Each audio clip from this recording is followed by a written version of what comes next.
perdana gugatan 204 triliun rupiah yang dilayangkan alumnus UNS Aryono Lestari kepada Wali Kota Solo Gibran Rakabuming Raka digelar pada hari ini.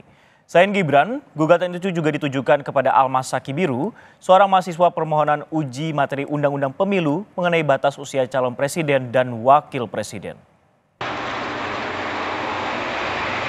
Pihak penggugat Aryono Lestari tiba di Pengadilan Negeri Solo, Jawa Tengah didampingi kuasa hukumnya. Mereka menyerahkan berkas yang dibutuhkan dalam persidangan. Penggugat menyatakan jika sidang dihadiri 3 pihak, maka sidang akan dilanjutkan dengan mediasi. Sebelumnya Gibran dan Almas digugat sebesar 204 triliun rupiah.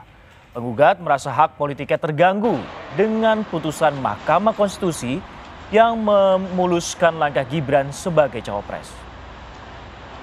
Ya, hari ini agenda sidangnya kan sidang pertama, jadi kita nanti akan menunjukkan berkas-berkas gugatan kita kepada majelis.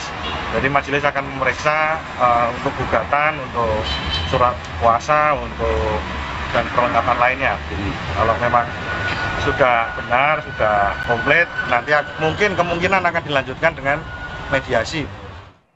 Sebelumnya saat ditanya persiapan menghadapi sidang perdana gugatan kepada dirinya, Wali Kota Solo sekaligus cawapres nomor urut 2, Gibran Rakabuming Raka menjawab singkat, sudah ada yang mengurus untuk sidang.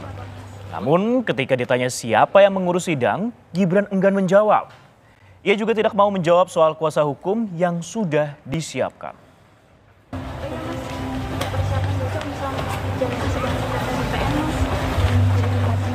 Udah ada yang ngurus ya, tenang. Ada. Sudah ada.